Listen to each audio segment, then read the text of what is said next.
कई बार आपने देखा होगा कि आपके पास में सब कुछ है, आप बड़े धनवान हैं, आपका अपना खुद का मकान है, लेकिन फिर भी आप सुखी नहीं। कई बार कई घरों में कई लोगों के पास बस एक ही समस्या है, क्योंकि वो सुखी नहीं है। प्यार से बोलो राधे राधे। अच्छा, यहाँ भी कई ऐसे लोग बैठे होंगे जो अपने दुख के कारण बहुत ज्यादा परेशान हैं। आपके घर में परेशानी है? किस किस के घर में दुख है? हाथ उठा के बताना। क्या बात है, सब सुखी हैं, किसी के घर में दुख है ही नहीं।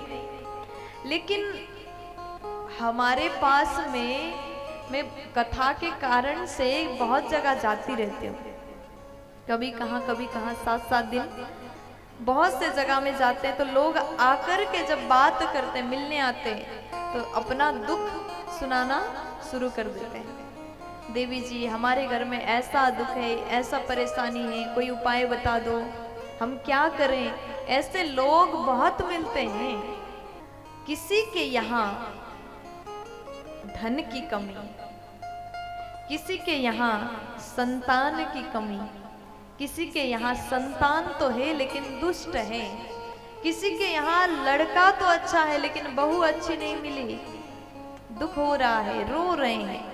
मनुष्य के आदत है घर में जिस चीज की कमी है उसको ज्यादा चिंतन करते हैं, सोचते हैं अरे हमारे पास में इतना सब कुछ है तो कम से कम बहू अच्छी मिलती। भगवान ने कृपा नहीं की। देखो, कोई भी इंसान पहले से बिगड़ा हुआ नहीं होता, पहले से खराब नहीं होता। आप जब पैदा हुए थे ना तो अच्छे पैदा हुए थे, और जो नई बहू घर में आती है ना वो भी बहुत अच्छी आती है, लेकिन आपके घर में रह करके वहां पर कैसा वातावरण आपने उसको दिया, उसके सामने आपने क्या किया, उससे किस तरीके से बात किए और आपका बिहेवियर कैसा था, उसको देख करके बहू अपने आप को बदल लेती है। प्यार से बोलो, आपने उस नई बहू के साथ में जिस तरीके से बर्ताव किया उसी तरीके से वो भी बदल जाती है। और कई बार सास तो अच्छी होती है लेकिन बहू प्रपंच वाली होती है तो घर बिगड़ जाता है। और यहीं पर आपके घर में दुख है। और कुछ लोग तो मैंने ऐसे भी देखे, अपनी बहू चाहे कितना भी काम करे उसका काम करना नहीं दिखता, और पड़ोस में जो रहती है दूसरे की बहू थोड़ा सा आंगन में निकल करके झाड़ू लगा दे तो कहेंगे करे देखो उसकी बहू तो बहुत काम करती है, लेकिन हमारी बहू सोती रहती है। देखो, ये केवल विनोद का बात नहीं, विनोद की विषय नहीं। हमें दूसरों का सुख तो दिखता है लेकिन अपना सुख नहीं दिखता। इस पर हम दुखी हो जाते, हमारे घर में इस चीज की कमी है, लेकिन इस पर हम खुश नहीं होते कि हमारे घर में इस चीज का बड़ा सुख है। इसलिए अगर आप अपने आप को सुखी रखना चाहते हैं तो दूसरों से जलन भाव छोड़ दीजिए। आप जीवन भर सुखी रहोगे, ये रोना छोड़ दीजिए।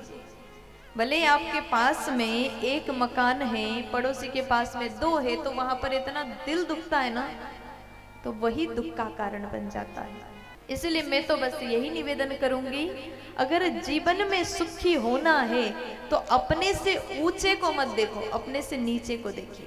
आपके पास में कम से कम अपना मकान तो है, उसके बारे में सोचो, जो किराए से आज तक रह रहा है, फिर भी हंस रहा है, फिर भी परिवार को सुख दे रहा है, फिर भी जी रहा है। आपके पास में भगवान ने अपना मकान दिया, आपने मेहनत किया, कमाया। आपके पास में जो धन है उस पर सुखी रहो। ऐसे भी लोग इस दुनिया में हैं जो सड़क पर सोते हैं, जिसके सिर पर छत नहीं है, जिसको खाने के लिए 2 रोटी नहीं है, रो रहे हैं, दिन काट रहे हैं।